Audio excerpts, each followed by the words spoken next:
ஓம் சாந்தி. ஜனவரி 1, 2026. காலை முரளி பாப்தாதா மதுபன். இனிமையான குழந்தைகளே, நீங்கள் தந்தையிடம் புத்துணர்ச்சி பெறுவதற்காக வந்துள்ளீர்கள். தந்தையையும் ஆஸ்தியையும் நினைவு செய்யுங்கள். நீங்கள் சதா புத்துணர்வு உடையவராக இருப்பீர்கள். கேள்வி: விவேகமான குழந்தைகளின் பிரதான அடையாளங்கள் எவை? பதில்: விவேகமானவர்கள் முடிவற்ற சந்தோஷத்தை கொண்டிருக்கிறார்கள். சந்தோஷம் இல்லையெனில் அவர்கள் முட்டாள்கள் ஆவார்கள். விவேகமானவர்கள் என்றால் தங்களுடைய புத்தியை தெய்வீகமாக ஆக்குபவர்கள் என்று அர்த்தம். அவர்கள் மற்றவர்களின் புத்தியையும் தெய்வீகமானதாக ஆக்குகிறார்கள். அவர்கள் ஆன்மீக சேவை செய்வதில் மும்முரமாக இருப்பதுடன் தந்தையின் அறிமுகத்தை கொடுக்காமல் அவர்களால் இருக்கவும் முடியாது. ஓம் சாந்தி. தந்தை இங்கே அமர்ந்திருந்து விளங்கப்படுத்துகின்றார். இந்த தாதாவும் புரிந்து கொள்கின்றார். ஏனெனில் தந்தை இங்கே அமர்ந்திருந்து தாதாவின் மூலம் விளங்கப்படுத்துகின்றார். எவ்வாறு நீங்கள் புரிந்து கொள்கின்றீர்களோ அதே போன்று இந்த தாதாவும் புரிந்து கொள்கின்றார். கடவுள் என தாதா அழைக்கப்படுவதில்லை. இவை கடவுளின் வாசகங்கள். தந்தை விளங்கப்படுத்துகின்ற பிரதான விஷயம் என்ன? ஆத்ம உணர்வுடையவர் ஆகுங்கள் என்பதாகும். ஏன் அவர் அதை கூறுகின்றார்? ஏனெனில் நாங்கள் எங்களை ஆத்மாக்களாக கருதுவதால் பரமாத்மா பரம தந்தையான தூய்மையாக்குபவரால் தூய்மையாக்கப்பட உள்ளோம். இந்த ஞானம் உங்களின் புத்தியில் உள்ளது. இதை அனைவருக்கும் விளங்கப்படுத்துங்கள். தாங்கள் தூய்மையற்றவர்கள் என மக்கள் அழைக்கிறார்கள். புதிய உலகம் நிச்சயமாக தூய்மையாக இருக்கும். தந்தையே உலகை புதிதாக ஆக்குகின்றார். அவரே அதை ஸ்தாபிப்பவர். அவரையே அவர்கள் அழைக்கின்றார்கள். அவர் தூய்மையாக்குகின்ற பாபா என அழைக்கப்படுகின்றார். அவர் தூய்மையாக்குபவர் எனவும் அத்துடன் தந்தை எனவும் அழைக்கப்படுகின்றார். ஆத்மாக்களே தந்தையை அழைக்கின்றார்கள். சரீரங்கள் அழைப்பதில்லை. பரலோக தந்தையே ஆத்மாக்களாகிய எங்களின் தந்தையாவார். அவரே தூய்மையாக்குபவர். அது புதிய உலகம் என்பதையும் இது பழைய உலகம் என்பதையும் நீங்கள் மிக நன்றாக நினைவு செய்ய வேண்டும். நீங்கள் அதை புரிந்து கொள்கின்றீர்கள் இல்லையா? தாங்கள் முடிவற்ற சந்தோஷத்தை கொண்டிருப்பதாக உணர்கின்ற சில விவேகமற்றவர்கள், அதாவது முட்டாள்கள் இருக்கின்றனர். தாங்கள் சொர்க்கத்தில் இருப்பதாக அவர்கள் உணர்கின்றனர். எவ்வாறாயினும் கலியுகத்தை ஒருபொழுதும் சொர்க்கமென அழைக்க முடியாது என்பதையும் நீங்கள் புரிந்து கொள்ள வேண்டும். அதன் பெயரே கலியுகம், பழைய தூய்மையற்ற உலகமாகும். அதில் வித்தியாசம் இருக்கின்றது இல்லையா? இது கூட மனிதர்களின் புத்தியில் நிலைத்திருப்பதில்லை. அவர்கள் முற்றிலும் சீரழிந்த நிலையை அடைந்துள்ளார்கள். நீங்கள் கல்புத்தியை கொண்டிருக்கின்றீர்கள் என குழந்தைகள் கற்காத பொழுது அவர்களுக்கு கூறப்படுகிறது.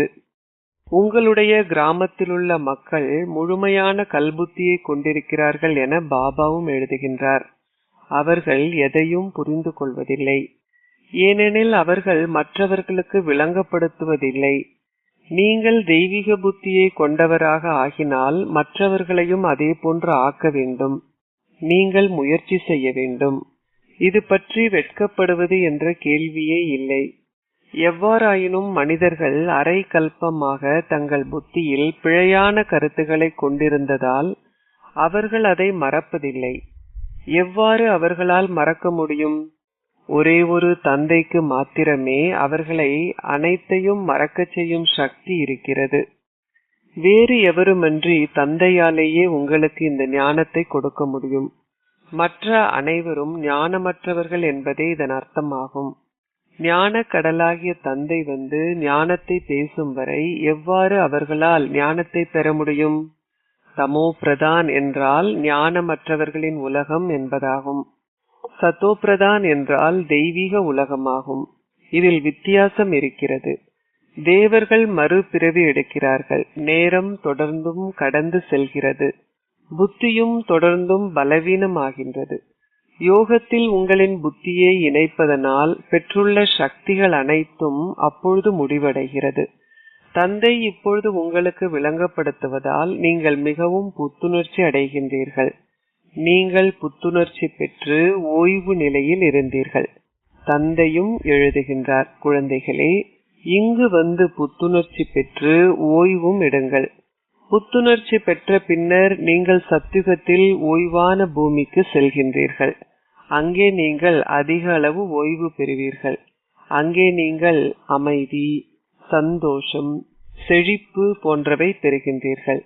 நீங்கள் அங்கே அனைத்தையும் பெறுகின்றீர்கள். எனவே நீங்கள் இங்கு பாபாவிடம் புத்துணர்ச்சி பெறுவதற்கும் ஓய்வு பெறுவதற்குமே வருகின்றீர்கள். சிவ் பாபாவே உங்களுக்கு புத்துணர்ச்சி ஊட்டுகின்றார். நீங்கள் பாபாவுடன் இருக்கும் பொழுது ஓய்வு எடுக்கின்றீர்கள். ஓய்வு என்றால் அமைதியாகும். நீங்கள் களைப்படையும் பொழுது ஓய்வு எடுக்கின்றீர்கள். சிலர் ஓரிடத்திற்கும் மற்றோர் வேறொரு இடத்திற்கும் ஓய்வெடுக்க செல்கிறார்கள். அதில் புத்துணர்வு பெறுதல் என்ற கேள்வி இல்லை. நீங்கள் இங்கு வரும்பொழுது தந்தை ஒவ்வொரு நாளும் உங்களுக்கு விளங்கப்படுத்துவதால் புத்துணர்வை பெறுகின்றீர்கள். அவரை நினைவு செய்வதனால் நீங்கள் தமோ பிரதானிலிருந்து சத்தோ பிரதானம் ஆகின்றீர்கள். நீங்கள் சத்தோ பிரதானம் ஆகுவதற்கே இங்கு வருகின்றீர்கள். இங்கு நீங்கள் என்ன முயற்சியை செய்ய வேண்டும்? இனிமையிலும் இனிமையான குழந்தைகளே, தந்தையை நினைவு செய்யுங்கள்.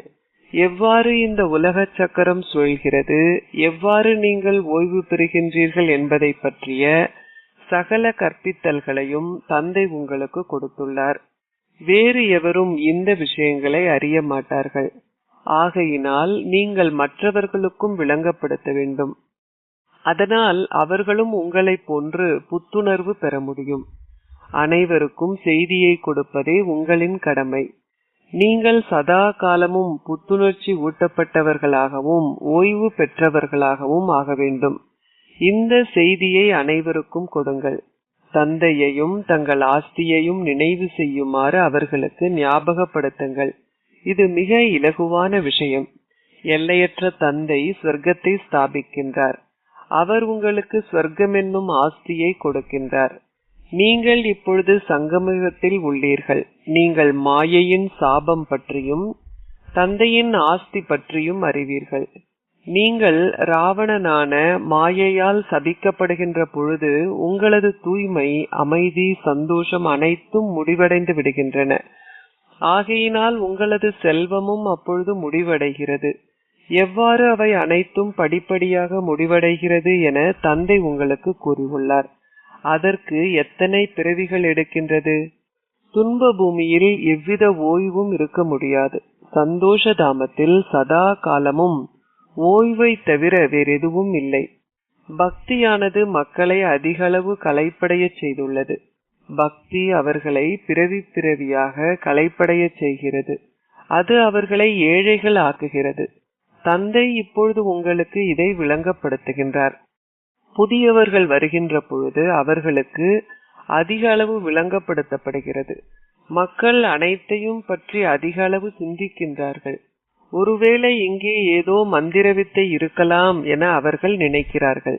எவ்வாறாயினும் நீங்களும் மந்திர வித்தை பற்றி பேசுகின்றீர்கள். எனவே நான் மந்திரவாதி என நானும் கூறுகின்றேன். ஆனால் அது மிருகங்களை ஒன்றிலிருந்து மற்றொன்றாக மாற்றுகின்ற மந்திர வித்தை அல்ல. இதில் மிருகங்கள் பற்றிய கேள்வியே இல்லை. இவை புத்தியினால் புரிந்து கொள்ளப்பட முடியும். பாடப்பட்டுள்ளது, ஸ்வர்க்கத்தின் தெய்வீக சங்கீதத்தை பற்றி ஓர் ஆட்டுக்கு என்ன தெரியும்? இந்நேரத்தில் மனிதர்கள் செம்மறி ஆடு போல் இருக்கிறார்கள். அந்த விஷயங்கள் இந்த இடத்தையே குறிக்கின்றன. அவ்வாறான விஷயங்கள் சத்யுகத்தில் பேசப்பட முடியாது. அவை இந்த நேரத்தையே நினைவூட்டுகின்றன. சண்டிகாவிற்கு, அதாவது மயான தேவதைக்கு பல்வேறு ஒன்று கூடல்கள் உள்ளன. அவள் யார் என அவர்களிடம் கேளுங்கள். அவள் ஒரு தேவி என அவர்கள் பதிலளிப்பார்கள். எவ்வாறாயினும் அவ்வாறான பெயர்கள் அங்கு இருக்க முடியாது. சத்யுகத்தில் அவர்களுடைய பெயர்கள் எப்பொழுதும் ஸ்ரீ ராமச்சந்திரன், ஸ்ரீ கிருஷ்ணர் என மங்களகரமானவையாகவே இருக்கின்றன. மேன்மையான ஒருவரே ஸ்ரீ என்று அழைக்கப்படுகின்றார். சத்யுகத்து சமூகத்தவரே மேன்மையானவர்கள் என்று கூறப்படுகின்றனர். எவ்வாறு விகாரமான கலியுகத்து சமூகத்தவரை மேன்மையானவர்கள் என்று அழைக்க முடியும்? ஸ்ரீ என்றால் மேன்மையான என்று பொருள். இன்றைய மக்கள் மேன்மையானவர்கள் அல்ல. மனிதர்களை தேவர்களாக மாற்றுவதற்கு கடவுளுக்கு அதிக நேரம் எடுப்பதில்லை என நினைவு கூறப்படுகிறது. அவர்கள் பின்னர் 5 விகாரங்களில் ஈடுபடுவதனால் தேவர்களில் இருந்து மனிதர்களாக மாறுகின்றனர். ராவண ராஜ்யத்தில் அனைவரும் மனிதர்களே. அங்கே அவர்கள் அனைவரும் தேவர்கள்.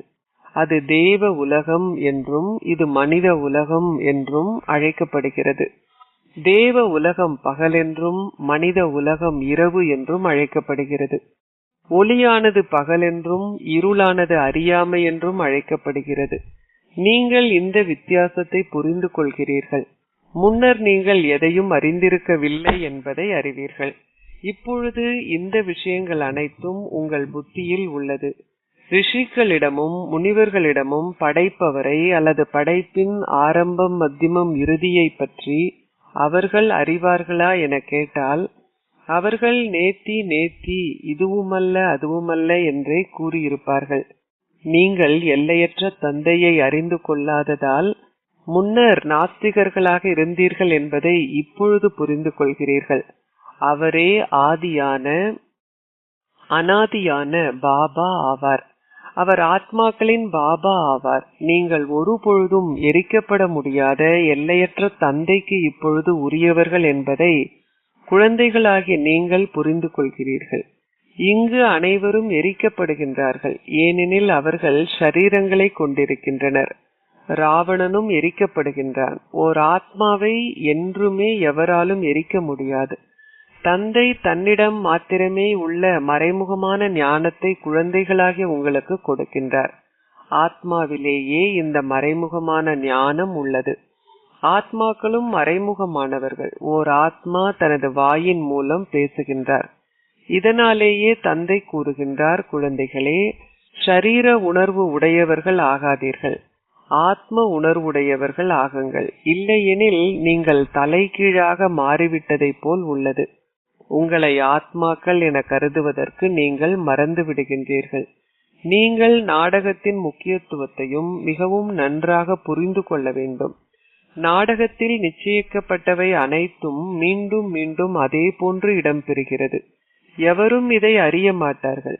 எவ்வாறு நாடகம் வினாடிக்கு வினாடி தொடர்ந்தும் நகர்கிறது என்ற ஞானத்தையும் உங்கள் புத்தி கொண்டுள்ளது. எவருமே ஆகாயத்தின் முடிவை அடைய முடியாது. அவர்களால் பூமியின் முடிவை அடைய முடியும். ஆகாயம் சூட்சுமமானது, பூமி வெளிப்படையானது. நீங்கள் பல விஷயங்களின் முடிவை அடைய முடியாது. மேலே எங்கும் வானம் பறந்திருப்பது போல் கீழே பூமியும் எங்கும் பறந்திருக்கிறது என அவர்கள் கூறுகின்றனர். அவர்கள் சமய நூல்களில் இருந்து இந்த விஷயங்களை கேட்டிருக்கிறார்கள். எனவே அவர்கள் அவை அனைத்தையும் பார்ப்பதற்காக மேலே செல்கின்றார்கள். அவர்கள் மேலே ஓர் உலகை ஸ்தாபிக்கவும் முயற்சி செய்கிறார்கள். அவர்கள் உலகை அதிகளவு விரிவாக்கம் செய்துள்ளார்கள். பாரதத்தில் ஒரு தேவ தர்மம் மாத்திரமே இருந்தது. அங்கே வேறு எந்த தேசமும் இருக்கவில்லை. பின்னர் அவர்கள் உலகை அதிகளவு கட்டி எழுப்பினார்கள். அதை சற்று சிந்தித்து பாருங்கள். தேவர்கள் பாரதத்தில் அத்தகைய சிறிய நில பரப்பிலேயே வாழ்ந்தார்கள். அவர்கள் யமுனை நதிக்கரையிலேயே வாழ்ந்தார்கள். டெல்லி தேவதைகளின் பூமியாக பரிஸ்தானாக இருந்தது. அது தொடர்ந்தும் அகால மரணம் இடம் பெறுகின்ற இடுகாடாக கபரிஸ்தான் என்று அழைக்கப்படுகிறது. அமரத்துவ தாமமே தேவதைகளின் உலகம் என அழைக்கப்படுகிறது. அங்கே பெருமளவு இயற்கை அழகு இருக்கிறது. உண்மையில் பாரதமே தேவதைகளின் பூமி என்று அழைக்கப்படும். லக்ஷ்மியும் நாராயணரும் தேவதைகளின் பூமியின் அதிபதிகளாக இருந்தார்கள். அவர்கள் மிக அழகானவர்களாக இருந்தார்கள். அவர்கள் சத்தோ பிரதானமாக இருந்தார்கள். இயற்கையான அழகை அவர்கள் கொண்டிருந்தார்கள். அந்த ஆத்மாக்கள் தொடர்ந்தும் பிரகாசித்தார்கள். கிருஷ்ணரின் பிறப்பு எவ்வாறு இடம்பெறுகிறது என பாபா குழந்தைகளுக்கு காட்டினார். முழு அறையும் பிரகாசிக்க தொடங்குவதை போன்றுள்ளது. எனவே தந்தை இங்கிருந்து குழந்தைகளான உங்களுக்கு விளங்கப்படுத்துகின்றார். நீங்கள் இப்பொழுது தேவதைகளின் பூமிக்கு செல்வதற்கு முயற்சி செய்கின்றீர்கள். அதுவும் வரிசை கிரமமானதாக இருக்க வேண்டும்.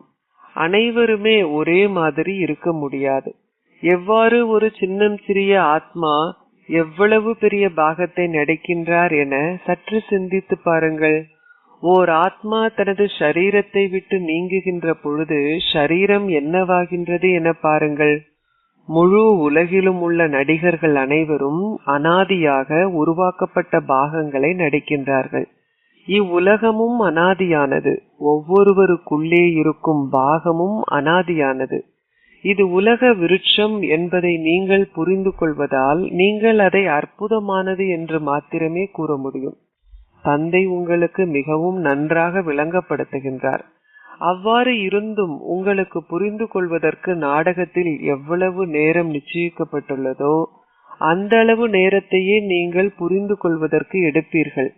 ஒவ்வொருவருடைய புத்திக்கும் இடையே வித்தியாசம் உள்ளது. ஒவ்வொரு ஆத்மாவிலும் மனமும் புத்தியும் உள்ளன. ஆனால் ஒவ்வொரு ஆத்மாவிற்கும் இடையில் அதிக அளவு வித்தியாசம் உள்ளது.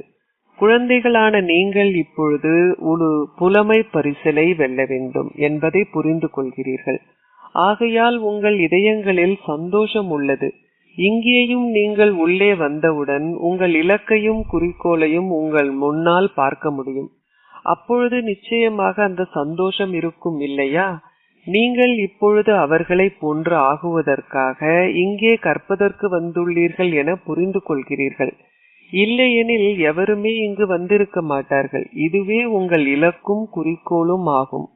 உங்களுடைய அடுத்த பிறவியின் இலக்கையும் குறிக்கோளையும் காணக்கூடிய ஒரு பாடசாலை வேறு எங்குமே இல்லை.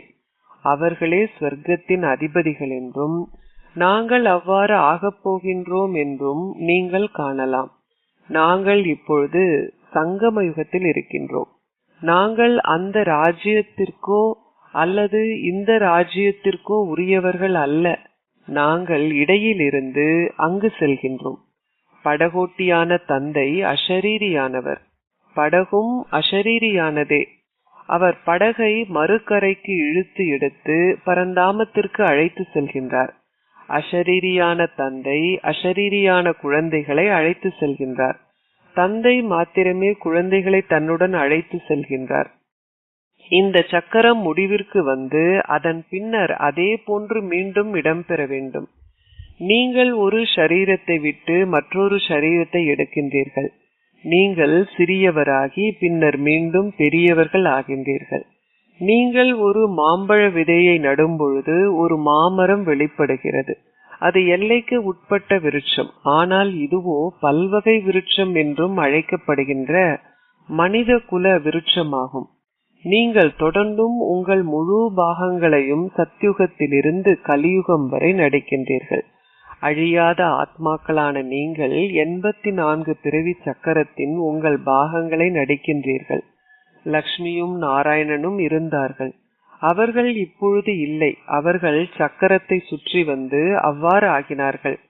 முன்னர் அவர்கள் லக்ஷ்மி நாராயணனாக இருந்தார்கள். இப்பொழுது அவர்களின் கடைசி பிறவியில் பிரம்மா சரஸ்வதியாக இருக்கிறார்கள் என கூறப்பட்டுள்ளது. அனைவரும் நிச்சயமாக வீடு திரும்ப வேண்டும். ஸ்வர்க்கத்தில் அதிக அளவு மக்கள் இருக்கவில்லை. அங்கே இஸ்லாமிய மதத்தை அல்லது பௌத்த மதத்தை சார்ந்த நடிகர்கள் இருக்கவில்லை. அங்கே தேவர்கள் மாத்திரமே இருந்தார்கள். வேறு எவருக்கும் இந்த புரிந்துணர்வு இருப்பதில்லை. விவேகம் ஆகுபவர்கள் ஒரு பட்டத்தை பெற வேண்டும். ஒருவர் கற்கும் அளவிற்கு ஏற்பவும் அவர் செய்யும் முயற்சிக்கு ஏற்பவும் வரிசை கிரமமாக ஒரு அந்தஸ்தை பெறுகின்றார். ஆகவே இங்கே வந்து உங்கள் இலக்கையும் குறிக்கோளையும் பார்க்கும் பொழுது குழந்தைகளான நீங்கள் சந்தோஷமாக இருக்க வேண்டும். உங்கள் சந்தோஷத்திற்கு எந்த எல்லையும் இல்லை. இவ்வாறே ஒரு பாடசாலையோ அல்லது பல்கலைக்கழகமோ இருக்க வேண்டும். இது மிகவும் மறைமுகமானது. எவ்வாறாயினும் இது ஒரு மிகவும் மகத்தான பல்கலைக்கழகம். கல்வி எவ்வளவு உயர்ந்ததோ கல்லூரியும் அந்த அளவு மகத்தானதாக இருக்கும். அங்கே நீங்கள் சகல வசதிகளையும் கொண்டிருக்கின்றீர்கள். ஆத்மாக்கள் கற்று பின்னர் தங்க சிம்மாசனத்தில் அல்லது மர சிம்மாசனத்தில் அமர வேண்டும். குழந்தைகளாகி நீங்கள் அதிக அளவு சந்தோஷத்தை கொண்டிருக்க வேண்டும். ஏனெனில் இவை கடவுள் சிவனின் வாசகங்களாகும். இவரே முதல் இலக்க உலகின் இளவரசராவார். ஒவ்வொரு கல்பத்திலும் தந்தை வந்து தனது சொந்த அறிமுகத்தை கொடுக்கின்றார் என்பதை குழந்தைகளாகிய நீங்கள் புரிந்து கொள்கிறீர்கள். நான் இவரினுள் பிரவேசித்து குழந்தைகளாகிய உங்கள் அனைவருக்கும் கற்பிக்கின்றேன். தேவர்களிடம் இந்த ஞானம் இருப்பதில்லை. இந்த ஞானத்தின் மூலம் நீங்கள் தேவர்கள் ஆகிய பின்னர் இந்த கல்விக்கான தேவை இருக்காது. இதை புரிந்து கொள்வதற்கு மிகவும் பரந்ததோர் புத்தி தேவை. அச்சா, இனிமையிலும் இனிமையான அன்பிற்குரிய எப்பொழுதோ காணாமல் சென்று இப்பொழுது கண்டெடுக்கப்பட்டிருக்கும் குழந்தைகளுக்கு உங்கள் தந்தை தாயாக இருக்கும் பாப் தாதாவின் அன்பும் நினைவுகளும் காலை வந்தனங்களும். ஆன்மீக தந்தை ஆன்மீக குழந்தைகளுக்கு நமஸ்தே கூறுகின்றார்.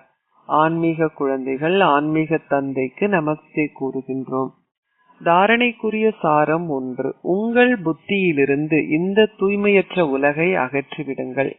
உங்கள் பழைய ஷரீரத்தையும் ஷரீர உறவு முறைகளையும் மறந்து உங்கள் புத்தியை தந்தையோடும் ஸ்வர்க்கத்தோடும் இணைத்து விடுங்கள். 2. சதா புத்துணர்வுடன் இருப்பதற்கு தந்தையினதும் உங்கள் ஆஸ்தியினதும் விழிப்புணர்வில் இருங்கள். தந்தையின் செய்தியை அனைவருக்கும் கொடுத்து அவர்களுக்கு புத்துணர்வு ஊட்டுங்கள். ஆன்மீக சேவை செய்வது பற்றி வெட்கப்படாதீர்கள். ஆசீர்வாதம். நீங்கள் ஒன்று கூடலில் சதா ஒரே வழிகாட்டலின் கீழ் ஒற்றுமையாக இருக்கும் உங்களின் ஸ்திதியால் வெற்றி பெறக்கூடிய உண்மையான அன்பானவர் ஆகுவீர்களாக. ஒன்று கூடலில் ஒருவர் ஒன்றை கூறுவார், மற்றொருவர் அதை ஏற்றுக்கொள்வார். இதுவே உண்மையான அன்பிற்கான பதிலாகும். இத்தகைய அன்பான குழந்தைகளின் உதாரணத்தை பார்க்கும் பொழுது மற்றவர்களுக்கும் உங்களுடன் ஒரு தொடர்பை உருவாக்குவதற்கான தைரியம் ஏற்படும். ஒன்று கூடலும் சேவை செய்வதற்கான ஒரு வழிமுறை ஆகிவிடும். உங்களுக்கிடையே மிக நல்ல ஒற்றுமை இருப்பதையும் நீங்கள் அனைவரும் ஒன்று சேர்ந்து இருப்பதையும் மாயை பார்க்கும் பொழுது உங்களிடம் வருவதற்கான தைரியம் அவளுக்கு இருக்காது. ஒரு வழிகாட்டலின் கீழ் ஒற்றுமையாக இருக்கும் சமஸ்காரங்களையும் நிலையான ஸ்திதியையும் கொண்டிருப்பதன் மூலம் மட்டுமே சத்யுகத்தின் ஒரே ராஜ்யம் ஸ்தாபனையாகும். ஸ்லோகம். கர்மத்திற்கும் யோகத்திற்கும் இடையில் ஒரு சமநிலையை பேணுபவர்களே வெற்றிகரமான யோகிகள். அவ்யக்த இஷாரா. இந்த அவ்யக்த மாதத்தில் பந்தனத்திலிருந்து விடுபட்டு இருந்து ஜீவன் முக்தி ஸ்திதியை அனுபவம் செய்யுங்கள். தனது ஒவ்வொரு குழந்தையும் முக்தி மற்றும் ஜீவன் முக்திக்கான ஆஸ்தியின் உரிமையை பெற வேண்டும் என்பதே பாப்தாதாவின் விருப்பம். இந்த நேரத்தில் இதை பயிற்சி செய்வது சத்யுகத்தில் அதை இயல்பானது ஆக்கும்.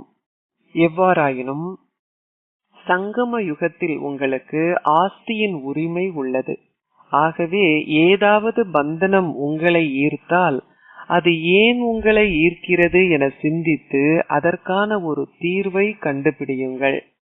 அனைத்து சங்கமயுக தீவிர முயற்சி செய்யும் சகோதர சகோதரிகளுக்கும் புது வருடத்திற்கான பற்பல வாழ்த்துக்கள். ஜனவரி 1 ஆம் தேதியும் ஜனவரி மாதமும் நமது இனிய பாபாவின் ஞாபகங்களுக்கான மாதமாகும். பாபாவின் குழந்தைகளான நாம் அனைவரும் சூட்சும வதனத்தின் தெய்வீக செயல்களை அனுபவம் செய்யவும் தந்தை பிரம்மாவிற்கு சமமாக எங்களை ஆக்கிக் கொள்வதற்கும் எமது ஸ்திதியை பந்தனத்திலிருந்து விடுவித்து ஜீவன் முக்தியை அனுபவம் செய்வதற்கும் மனதிலும் வாயினாலும் மாதம் முழுவதும் மௌனத்தை அனுஷ்டிப்போம். நாம் இந்த மாதத்தின் அவ்யக்த சிக்னல்களை ஒவ்வொருவரும் புத்தியின் சக்தியால் சூட்சும வதனத்தை சுற்றி வரும் லட்சியத்துடன் அனுப்பி வைக்கின்றோம். ஓம் சாந்தி.